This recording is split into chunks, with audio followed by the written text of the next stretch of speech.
Hello student, नमस्कार।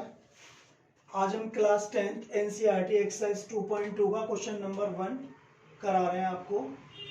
Question है इस तरह से, find the zeros of the following quadratic polynomials and verify the relationship between the zeros and coefficients.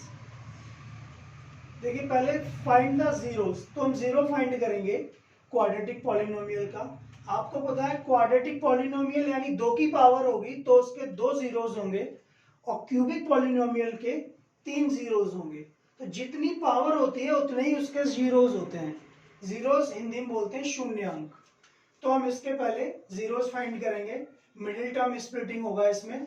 तो middle term splitting कैसे होगा, यहाँ पर कोई डिजिट नहीं है, 1 मान लेते हैं इसको। तो 8 बन जा 8 को हम इस तरह ब्रेक करेंगे कि -2 आ जाए। तो 8 को कैसे ब्रेक करेंगे, 4 2 जा 8 और -4 + 2। तो x² -4x + 2x, क्योंकि यहाँ x है तो हमें x लेना पड़ेगा इनके आगे, और -8। दो के पेयर बना के हम इनको कॉमन लेंगे। पहले x इसे मिटा दे रहा हूं, x - 4 + 2 x - 4 x - 4 x + 2। इसमें पहचान होती है जब इस तरह के फैक्टर करते हैं तो यहाँ सेम डिजिट आनी चाहिए, x - 4 x - 4। तो देखो x - 4 = 0, तो x = 4, x + 2 = 0, तो x = -2। तो ये अल्फा हो गया और ये बीटा हो गया। तो फाइंड द जीरोस, तो इसके जीरोस हो गए 4 और -2। एक आंसर हो गया। ये 2 नंबर में क्वेश्चन आता है तो हमें 1 मार्क्स यहां तक मिल जाएगा। ठीक है, तो अब हम आगे करते हैं इस पे। यहाँ पे हम ABC की वैल्यू लिख लेंगे। A की वैल्यू कितनी है 1, B = -2 और C = -8। आपको पता है ABC की वैल्यू कैसे लिखी है, x² का कोफिशिएंट यहाँ कुछ नहीं है तो 1 है, तो 1, और x का कोफिशिएंट -2 है, वो B की वैल्यू होगी, और C का कोफिशिएंट यहाँ -8 है तो वो पूरा लिया जाएगा। आपको पता है अल्फा प्लस बीटा क्या होते हैं, अल्फा प्लस बीटा = होता है -b/a। फॉर्मूला है, अल्फा की वैल्यू है 4 प्लस बीटा की वैल्यू क्या है -2, और माइनस b की वैल्यू है -2, एक -a और एक -a वाला। तो कैसे आया पता है, एक फॉर्मूले में माइनस है और एक -2 है। तो इस तरह से क्या हो गया, 4 - 2, 4 में से 2 गया, क्या हो गया 2, और +2। तो दोनों तरफ सेम आ गया। ये वेरिफिकेशन हो गया इसका। बोला है ना क्वेश्चन में, वेरीफाई द रिलेशनशिप। तो एक रिलेशनशिप वेरीफाई हो गई। दूसरी क्या है, अल्फा × बीटा = C/A होता है, ओनली C/A। तो अल्फा की वैल्यू 4 और बीटा की वैल्यू क्या है -2, और अगर C की वैल्यू -8 और A की वैल्यू 1, 4 2 जा 8, -8 = -8। कुछ स्टूडेंट ये सोचते हैं कि 4 2 जा 8 बड़ी डिजिट का साइन लगेगा, लेकिन मल्टीप्लाई में ऐसा कुछ नहीं होता। यहाँ प्लस में प्लस माइनस करते हैं तब बड़ी डिजिट को ध्यान रखते हैं, इसमें कोई ध्यान नहीं रखते। तो वेरीफाई हो गया, ये वेरीफाइड लिख दीजिए और क्वेश्चन हो गया। ठीक है स्टूडेंट, नोट कर लो इसको। स्टूडेंट, क्वेश्चन फर्स्ट का पार्ट 3 है, सेकंड पार्ट आप खुद कर लेना, उसी तरह का है। इसमें दिया है 6x² - 3 - 7x। आपको पता है जनरल फॉर्म क्या होती है क्वाड्रेटिक पॉलिनोमियल की, जनरल फॉर्म होती है ax² + bx + c। तो इसमें स्क्वायर का टर्म पहले आता है, x का बीच में आता है, और कांस्टेंट टर्म c बाद में आता है। तो हम इसको जो कांस्टेंट बीच में दिया है हम इसको लास्ट में ले जाएंगे। तो इसको हो जाएगा 6x² माइनस 7x और माइनस 3। ये क्वेश्चन है। हाँ तो स्टूडेंट देखिए कैसे होगा ये। इसमें एबीसी की वैल्यू लिख लो पहले। a equal to 6, b equal to है माइनस 7, c इक्वल टू है माइनस 3। इसको आप काट दीजिए, मिटा दो, कोई जरूरत नहीं। अब हम स्टूडेंट्स इसके फैक्टराइज करेंगे। फैक्टर कैसे करेंगे? 6 3 जा 18। 18 को हमें इस तरह ब्रेक करना है कि माइनस 7 आ जाए। तो कैसे करोगे? ऐसी टेबल देखो जिसमें डिफरेंस माइनस 7 आ रहा है। तो 6 3 जा 18 होता है। 18 9 2 जा 18 हो जाएगा। इसका मल्टीप्लाई कितना हुआ? 18। 18 को हम ऐसे दो पार्ट्स में डिवाइड करेंगे कि माइनस 7 आ जाए। तो क्या होगा? 9 2 जा 18। अब हमें माइनस लाना है तो -9 और +2 कर दो। अब ये डिजिट यहाँ करेंगे।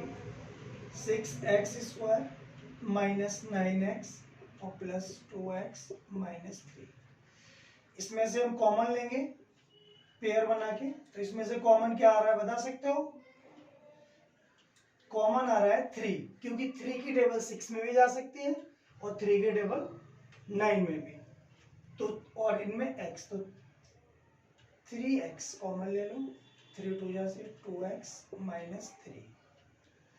ये हो गया, समझ में आया? 3 2 जा 6, 2 आ गया। x² को x से डिवाइड करेंगे तो एक x बचेगा। 3 3 जा 9 और x से x कैंसिल। तो यहाँ पे देखो क्या कॉमन आ रहा है। जब कोई कॉमन नहीं आता तो 1 कॉमन ले लेंगे, 2x माइनस 3 ये आ गया। तो दोबारा से जब आप कॉमन लेंगे 2x माइनस 3, इनमें अगेन कॉमन लेंगे तो ये कॉमन है ना 2x माइनस 3, 2x माइनस 3। तो इसको एक बार कॉमन लेना, बचा गया 3x प्लस 1। ठीक है। अब 2x minus 3 equal to 0, 2x equal to 3, x equal to 3/2। ये अल्फा हो गया। और 3x plus 1 equal to 0, 3x equal to minus 1, x equal to minus 1/3। ये बीटा हो गया। इसको मिटा दो, इसका काम खत्म। अब आपका आधा क्वेश्चन हो गया फाइंड द जीरोस। तो इसके जीरोस अल्फा और बीटा ये हो गए। अब हम वेरिफिकेशन करेंगे इसका। अल्फा प्लस बीटा ये फॉर्मूला होता है equal to minus b/a। Alpha क्या है? 3/2। बीटा क्या है? -1/3।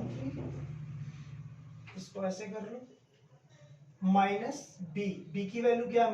-7 और a की वैल्यू 6 है।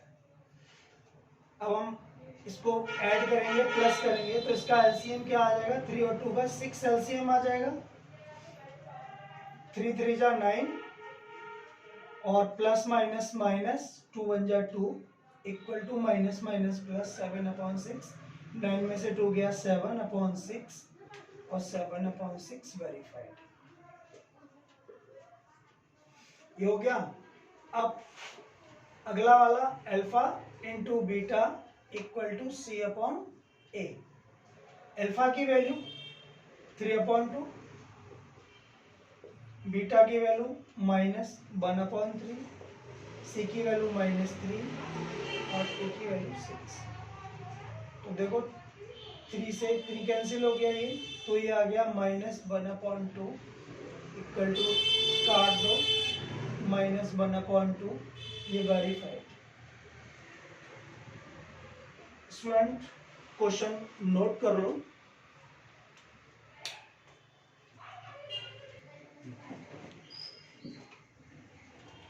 Part 4, 4u² plus 8u। देखो इसमें मिडिल टर्म स्प्लिटिंग पॉसिबल नहीं है क्योंकि इसमें 3 टर्म नहीं है। ax² plus bx plus c की फॉर्म नहीं है ये, इसलिए हम मिडिल टर्म स्प्लिट नहीं कर सकते। हम इसमें क्या कर सकते हैं? कॉमन ले सकते हैं। तो इसमें कॉमन क्या आ रहा है आपको पता है? 4 और 8 में 4 कॉमन हो गया। चलो 4 ऐसा ही बना, 4 में इस तरह का बना रहा हूं ताकि 2 और 4 में कुछ डाउट नहीं है।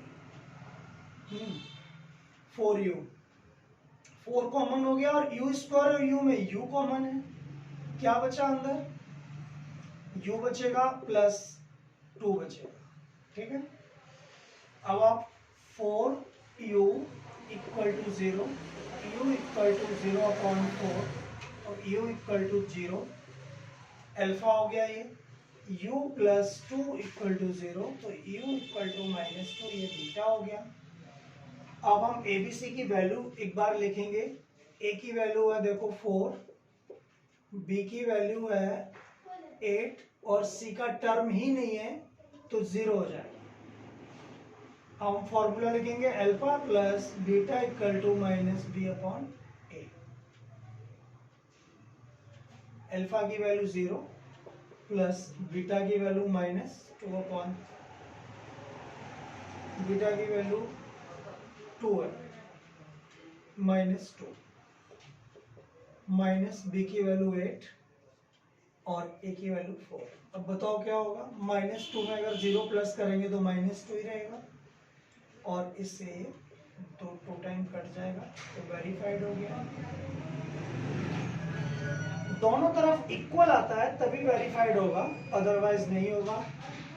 अगर इक्वल नहीं आता है तो आप अपनी मिस्टेक समझ लें। अगला है alpha into beta equal to c/a। Alpha की वैल्यू u टू 0 और बीटा की वैल्यू -2 इक्वल टू c की वैल्यू क्या है 0/a की वैल्यू 4। अगर हम 0 में -2 का मल्टीप्लाई करेंगे पता है 0 ही आएगा और 4 से 0 में डिवाइड करेंगे तभी 0, तो ये वेरीफाइड, ठीक, नोट कर लीजिए। स्टूडेंट क्वेश्चन नंबर फर्स्ट का 5th पार्ट है ये, t² - 15।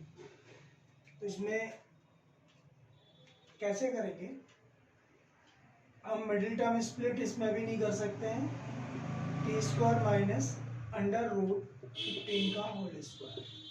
ये हमने कैसे लिख दिया, मान लो कि आपके पास कोई डिजिट है 8, तो 8 को अगर अंडर रूट ले लो और उसको स्क्वायर कर दो तो स्क्वायर से अंडर रूट कैंसिल हो जाता है, तो 8 ही तो बचा। तो किसी डिजिट को लिखने का एक होल स्क्वायर में मेथड है, तरीका है ये। कोई भी डिजिट है, जैसे 10 ले लिया तो 10 को हम होल स्क्वायर की फॉर्म में ऐसे तो लिख नहीं सकते, तो 100 हो जाएगा फिर। तो इसलिए इसको रूट लगा देंगे और स्क्वायर कर देंगे तो हमारा काम हो जाएगा। जैसे यहाँ 10 और ये स्क्वायर, तो ऐसे ही किया है। 15 पर मैंने एक अंडर रूट लिया और उसका स्क्वायर कर दिया, तो यहाँ पर एक आइडेंटिटी लग जाएगी। इसमें आइडेंटिटी क्या होगी, आइडेंटिटी आपने पढ़ी होगी, a² - b² equal to a + b और a - b। ये आइडेंटिटी है जो इसमें यूज होगी, क्योंकि t² - √15 का स्क्वायर। इसमें ABC की वैल्यू लिख लो, a equal to 1, b equal to इसमें 0 है और c इक्वल टू -15 है। क्योंकि 2t 5t 6t 8t होता तो वो b की वैल्यू होती, b की वैल्यू है नहीं, ये कांस्टेंट टर्म है c की value.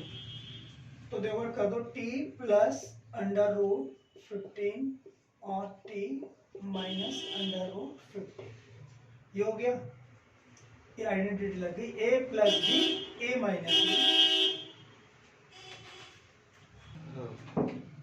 t plus √15 equal to 0, तो t इक्वल टू -√15, ये अल्फा हो गया। और t माइनस √15 इक्वल टू 0, तो t इक्वल टू √15। तो फॉर्मूला लिख दो, ये बीटा हो गया। Alpha plus beta equal to 0, alpha की वैल्यू -15, ये लाइन खींच दे रहा हूँ, -√15 और बीटा की जो वैल्यू है वो √15 इक्वल टू 0, मैंने गलत लिख दिया, -b/a आएगा, ठीक है। अब यहाँ b की वैल्यू क्या है 0, 0 के आगे माइनस लगाने की कोई ज़रूरत नहीं होती है, और b की वैल्यू 1, तो 15 से 15 कैंसिल हो गया तो 0 इक्वल टू 1 का 0 में डिवाइड करेंगे 0, वेरीफाइड। और alpha into beta equal to C upon A होता है minus √15 into √15 equal to C की वैल्यू -15 और ए की वैल्यू 1। स्टूडेंट बताओ 15 और 15 का √15 इंटू √15 क्या हो गया? -15 और ये भी -15, वेरीफाइड। ठीक, नोट कर लो student. Question number 2, find the quadratic polynomial each with the given numbers as the sum and product of its zeros respectively. Question number 2 में पहला पार्ट है 1/4 और -1। इसमें सम और प्रोडक्ट, पहला वाला सम है वही प्रोडक्ट है, तो आपको दिया अल्फा प्लस बीटा, ये जीरोस दिए हुए हैं। पहले बता दूं करना क्या है आपको इसमें। ये क्वेश्चन पहले क्वेश्चन का उल्टा समझ लो। हमें आपको अल्फा प्लस बीटा और अल्फा बीटा की वैल्यू दी है और उसको क्वाड्रेटिक पॉलिनोमियल में चेंज करना है, द्विघात बहुपद में बदलना है और शून्यांकों का योग और शून्यांकों का गुणनफल आपको दिया हुआ है। इसमें हिंदी में भी बता दूं, हिंदी मीडियम के बच्चे भी थोड़ा सा बेनिफिट ले लें। ताकि क्या करना है, सम और प्रोडक्ट दिया है, हमें पहले क्वेश्चन में बदलना है इसको, पहले क्वेश्चन जैसा में बदलना है। तो alpha plus beta equal to 1/4 क्यों लिखा? क्यों लिखा है? Sum and product of its zero, इसके शून्यांकों का योग और गुणनफल, और अल्फा गुणनफल ये हो गया, क्या है? -1। तो एक फॉर्मूला याद रखो स्टूडेंट, फॉर्मूला क्या है? x² minus alpha plus beta into x plus alpha beta, ये है इसका formula. x² minus alpha plus beta की जगह 1/4 या x प्लस अल्फा बीटा की जगह -1। स्टूडेंट इसको थोड़ा सही कर लो, x² माइनस 1/4x प्लस -1। हम इसका एलसीएम लेंगे, ठीक है? मैं इसको इधर उतार ले रहा हूँ। x² माइनस 1/4 x -1, एलसीएम ले लो 4, तो 4x² माइनस, कैसे आया 4x²? इसके नीचे 1 लगा लिया, 1 का 4 में डिवाइड करेंगे, 1 4 जा 4, 4 टाइम जाएगा, 4 का x² में 4x² -4, ऐसे ही 4 से 4 को डिवाइड करेंगे, 1 टाइम गया, 1 1 जा 1, 1x लिखो या मत लिखो 1 -4 1 जा 4, ये हो गया ना। अब इसको 1/4 की फॉर्म में बाहर निकाल लो, 1/4 और अंदर क्या बचा है? 4x² माइनस x माइनस 4, ये 1 को हटा दिया, तो ये अंदर वाला है, ये आंसर है। वैसे पूरा भी आंसर लिख सकते हो, -x माइनस 4, ये आंसर है, नोट कर लो।